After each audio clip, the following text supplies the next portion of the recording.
Here's the 5 categories of lawsuits that we are going to see as part of this huge wave of action against therapists in the next 5 to 10 years. You need to prepare yourself for these things. You need to make sure your ducks are in a row to avoid getting caught in the crosshairs. Part of what's driving this is lawyers up until now haven't seen therapists as a viable group of people to sue. We didn't make a ton of money. That's changed. There's a lot of 6-figure therapists. You're going to start seeing billboards that say things like injured by a therapist, give us a call. So here's the 5 categories. Number 1, we're going to see lawsuits around overstated expertise. In other words, people are holding themselves out as trauma experts just because they completed a trauma training, or couples specialists, or they specialize in ADHD, but when you get them on the stand and actually ask them to document how much time they spent on those things, it's very little. Number 2, we're going to see a lot of lawsuits around poor documentation.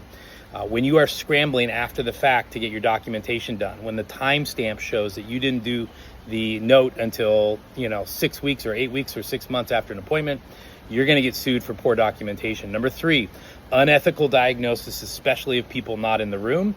Secondarily, we're going to see slander and libel lawsuits for people that we called an alcoholic, or we said they're abusive or narcissistic, but we never actually met them. People's spouses, things like that. Number 4, you're going to see a lot of failure to comply lawsuits. So lawyers looking at your internal procedures and policies, even as a solo practitioner, and saying you didn't follow any of the state or federal rules regulating your field. And number 5 is going to be false diagnoses, embedded memories, things like that, where we're telling people that they have trauma instead of letting people decide that for themselves. And then they're turning around and blowing up their lives because of that kind of stuff. These 5 types of lawsuits are going to become really prevalent in the next 5 years. You need to take steps to make sure you're not on the wrong side of those.